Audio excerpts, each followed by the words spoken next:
Introducción a la Gnosis.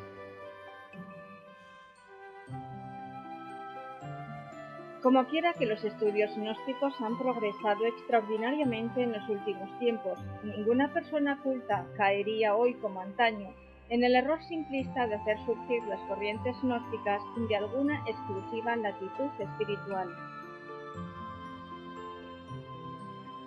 La Gnosis ha adoptado varios nombres, de acuerdo a la época y al lugar en que se ha desarrollado. La encontramos en las antiguas y sabias civilizaciones lemur, atlante, egipcia, tibetana, china, inca, maya, azteca, tolteca, entre otras, que cultivaron y desarrollaron el conocimiento.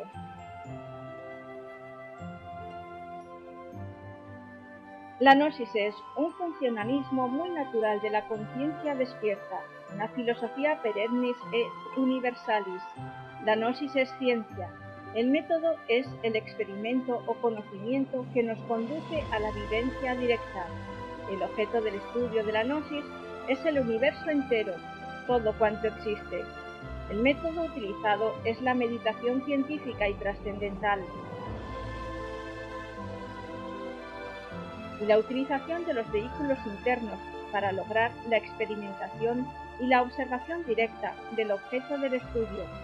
La Gnosis estudia las cosas en sí mismas, más allá de su aspecto tridimensional, en sus características temporal y espacial.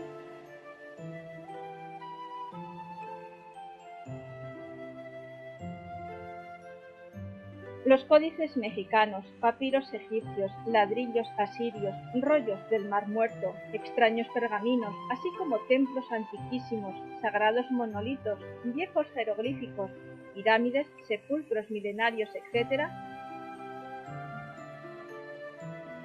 ofrecen en profundidad simbólica un sentido gnóstico que definitivamente escapa a la interpretación literal y que nunca ha tenido un valor explicativo de índole exclusivamente intelectual.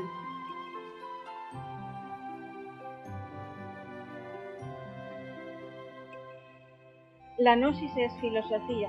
El método de la filosofía gnóstica es la introspección que nos da la idea, que nos conduce al conocimiento de nuestra verdad interna. Los grandes filósofos griegos no se llamaban a sí mismos sabios, más bien optaron por denominarse filósofos, es decir, amantes de la sabiduría, buscadores de la verdad. Ellos comprendieron su insignificancia, se posternaban humildemente ante el venero inagotable del saber, ante el mar infinito de la sabiduría. Estos filósofos resumieron en una frase célebre el producto de sus investigaciones: hombre, conócete a ti mismo y conocerás al universo y a los dioses.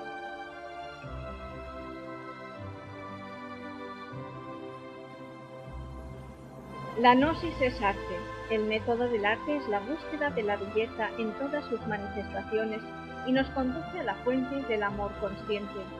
En todas las grandes obras de la literatura universal, en las profundidades aportadas por los grandes músicos, pintores, genios de la escultura, la poesía, la arquitectura y las demás artes, han estado siempre presentes en la Gnosis.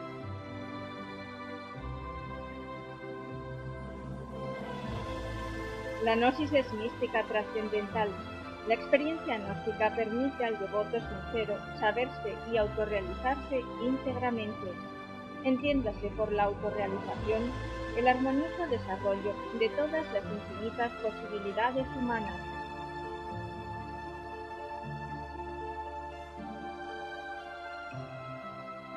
La doctrina gnóstica busca por este medio de la autoexperimentación objetiva y de la meditación trascendental encontrar y vivenciar las experiencias místicas que lleven al devoto a la verdadera religiosidad.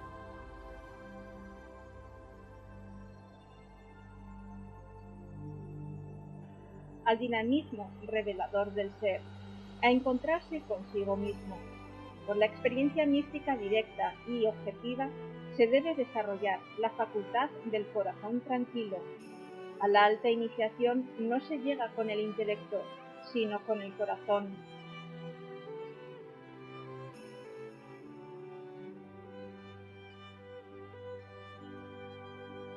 La gnosis como psicología penetra y escudriña las recónditeces del alma, aportando para esto métodos y sistemas efectivos y prácticos para el conocimiento de sí mismo y alcanzar una superación integral. Ser erudito no significa ser sabio. Resulta irónico conocer muchas cosas o ser un gran intelectual y no conocer nada sobre sí mismo. La identificación y la fascinación en que constantemente vivimos impiden que la conciencia despierte y nos llevan al olvido de lo más importante, nuestro propio ser.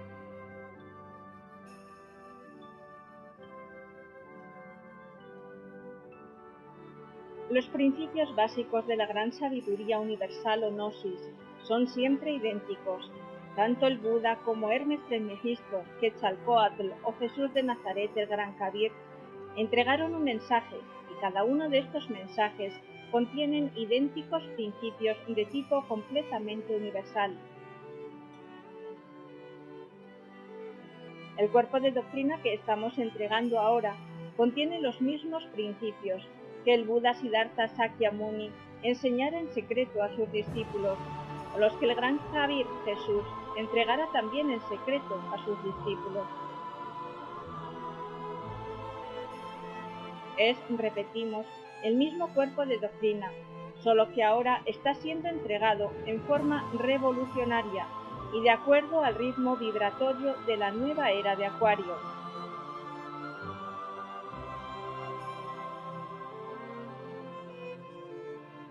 Así pues, es un error creer que la gnosis es una simple corriente metafísica introducida en el seno del cristianismo. Por el contrario, la gnosis constituye una actitud existencial, con características propias, enraizada en la más antigua, elevada y refinada aspiración esotérica de todos los pueblos, cuya historia, lamentablemente, no es bien conocida por los antropólogos modernos.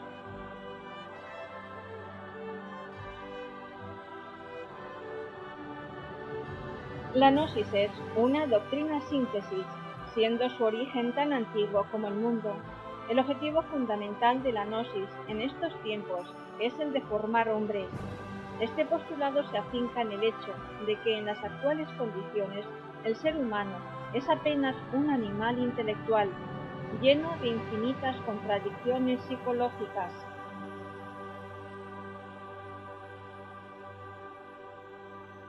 El movimiento gnóstico y sus escuelas proporcionan métodos y sistemas especiales para que cada uno de nosotros se autorrealice. En tal sentido, la gnosis invita a comprender que hay algo en nosotros que está más allá de lo meramente físico.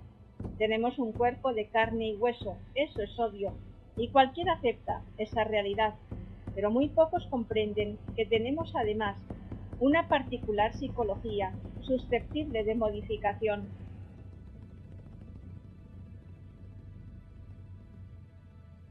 Las gentes por lo general creen que solo están en relación con el mundo exterior, pero el gnosticismo universal enseña que estamos también en relación con un mundo interior o espacio psicológico, invisible para los sentidos físicos, pero visible para eso que los orientales llaman tercer ojo o clarividencia.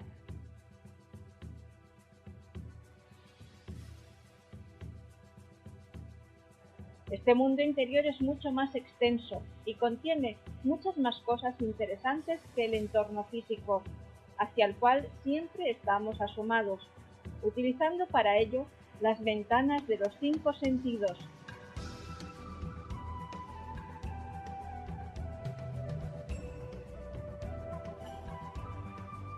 Los pensamientos, así como las emociones, los anhelos, las esperanzas, el miedo, los celos o las frustraciones, son interiores, son psicológicos, no visibles para los sentidos ordinarios, comunes y corrientes, pero sin embargo son para nosotros más reales que la mesa del comedor, por ejemplo, o que los sillones de la sala.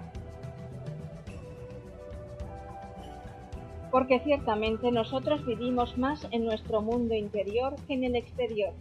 Siendo así, como en efecto lo es, le concedemos no obstante mayor importancia a lo superficial, a lo que en realidad de verdad carece de importancia.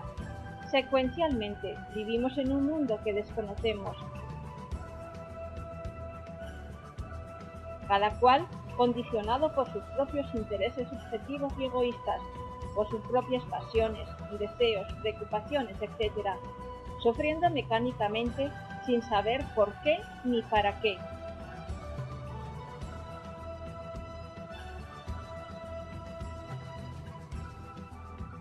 Ahora bien, existen más sentidos internos que externos y diversas escuelas tienen métodos para desarrollarlos. Pero todo esto podría conducirnos a la desorientación y al fracaso si no comenzamos por desarrollar el sentido de la autoobservación psicológica. El desarrollo del sentido de la autoobservación íntima nos conduce gradualmente hacia el conocimiento propio, al permitirnos realizar un inventario psicológico del conocimiento de sí. Los restantes sentidos internos se habrán desarrollado también extraordinariamente.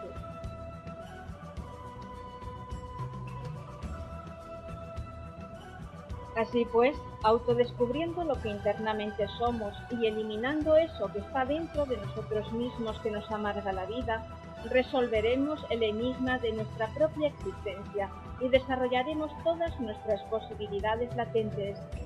He ahí por qué se nos ha dicho: hombre, conócete a ti mismo y conocerás al universo y a los dioses.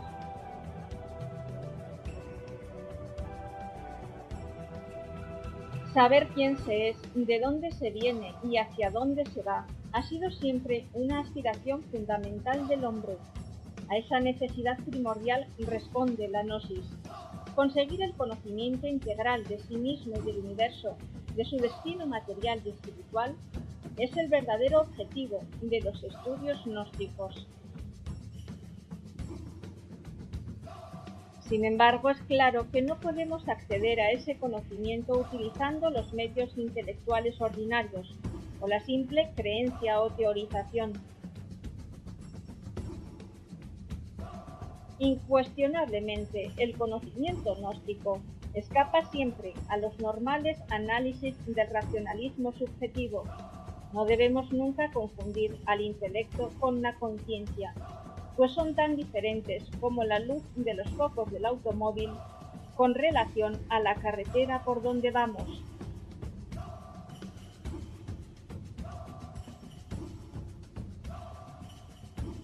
El conocimiento gnóstico está relacionado con la intimidad infinita de cada uno de nosotros, con eso que aún no tenemos encarnado, con el maestro interno, con el ser.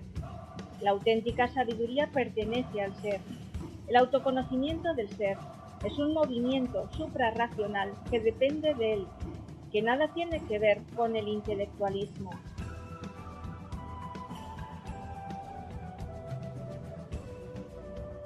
Solo la conciencia puede conocer a eso que es lo real, a eso que es la verdad. Solo la conciencia puede penetrar en el fondo legítimo del ser.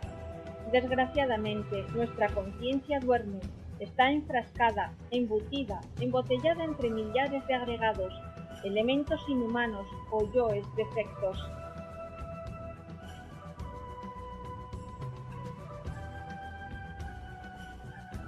La gnosis es, fundamentalmente, una actitud frente a la vida.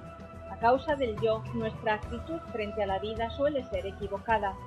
La gnosis aspira a restituir dentro de cada uno de nosotros la capacidad para aprender a vivir consciente e inteligentemente. Desde luego, esto no es posible si no trabajamos sobre nosotros mismos, si algo no muere en nosotros.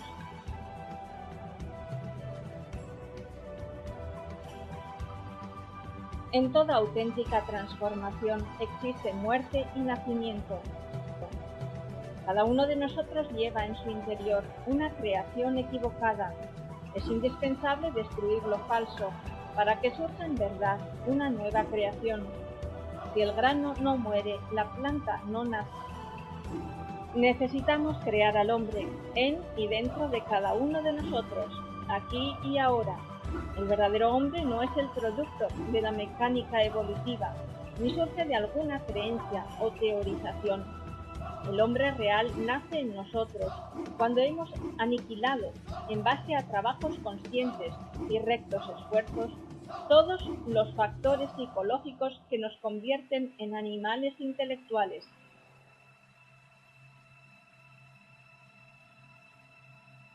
El gnóstico sincero anhela un cambio radical, total y definitivo. Siente íntimamente los secretos impulsos del ser. De allí su angustia y rechazo y embarazo frente a los diversos elementos inhumanos que constituyen el yo. Disolviendo el yo, el ego, el sí mismo, la conciencia se libera, se despierta, se elimina y deviene en nosotros como consecuencia o corolario el autoconocimiento, la autognosis.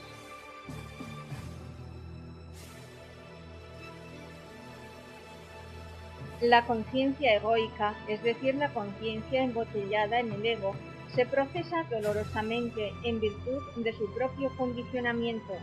Esto significa que las diversas formas de conocimiento, arte, ciencia, filosofía y religión se desvirtúan, se desfiguran al pasar por el aparato psíquico del animal intelectual equivocadamente llamado hombre.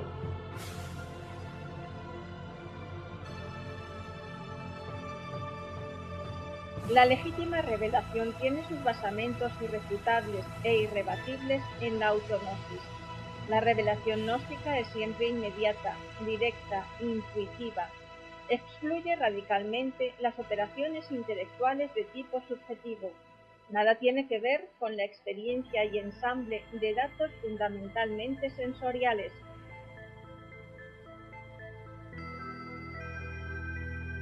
Existen varias teorías que pretenden explicar el problema del conocimiento, pero lo fundamental es que cada ser humano, como sujeto cognoscente, llegue hasta la verdad, es decir, llegue a conocer lo que es el fenómeno en sí mismo, no sólo como apariencia, sino también como esencia. La gnosis señala a este respecto que mientras la conciencia permanezca embotellada entre el yo, entre el mí mismo, mis propios conceptos o mis propias teorías, resulta imposible conocer directamente la cruda realidad de los fenómenos naturales, tal como ellos son en sí mismos. Abrirse a lo nuevo es la difícil facilidad del clásico. Desgraciadamente, las gentes quieren ver y descubrir en todo fenómeno natural sus propios prejuicios, preconceptos, opiniones y teorías. Nadie sabe ser receptivo, nadie sabe ver lo nuevo con mente limpia y espontánea. Que los fenómenos le hablen al sabio sería lo indicado, pero los sabios de estos tiempos no saben ver los fenómenos, solo quieren ver en sí mismos la confirmación de todos sus preconceptos.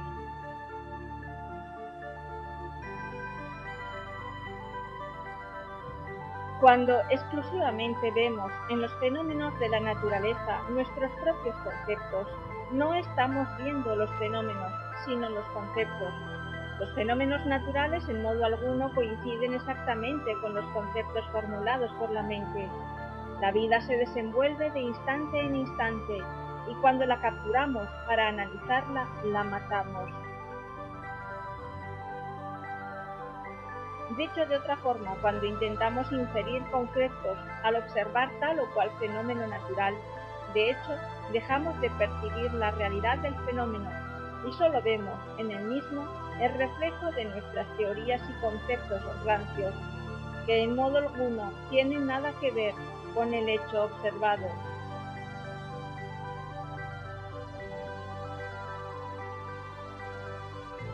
Distíngase, pues, entre concepto y realidad. Una cosa es el concepto y otra diferente la realidad de la vida, libre en su movimiento. Bueno es también saber, por otra parte, que todas las leyes de la naturaleza están dentro de nosotros mismos, y si en nuestro interior no las descubriremos, no las descubriremos en ninguna parte. Incuestionablemente, el hombre está contenido dentro del universo, y el universo está contenido dentro del hombre.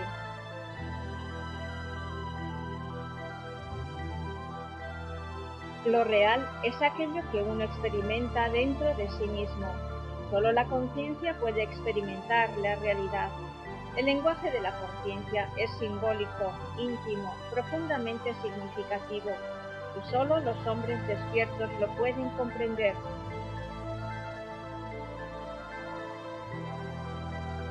El mundo tridimensional no lo es todo, es ciertamente nada más que una hoja del árbol de la vida. Es incuestionable que por encima de la región tridimensional de Euclides tenemos las dimensiones superiores de la naturaleza. Es indubitable que por debajo de la citada región del espacio tenemos las infradimensiones de la naturaleza, debidamente ubicadas dentro del organismo planetario en que vivimos. Quien despierta conciencia tiene acceso a la ciencia objetiva, universal y pura. Lo que el gnosticismo universal denomina ciencia pura solo es posible para los hombres de conciencia despierta, y nada tiene que ver con las teorías que existen en las diferentes escuelas, liceos y universidades de la Tierra.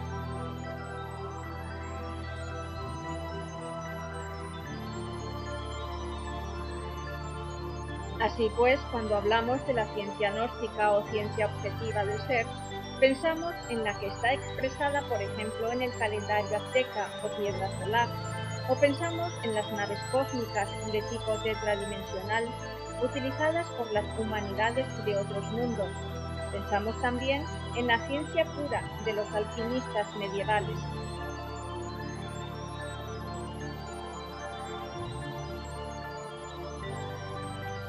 Los sabios gnósticos conocen los sistemas de investigación de Oriente y de Occidente. Los gnósticos investigan las dimensiones superiores del espacio y también las infradimensiones, con los sistemas y métodos de los yogis indostanes, y estudian el mundo físico con el método de investigación occidental. Ambos sistemas se complementan y armonizan para darnos una cultura y una civilización altamente mística y formidablemente técnica y científica.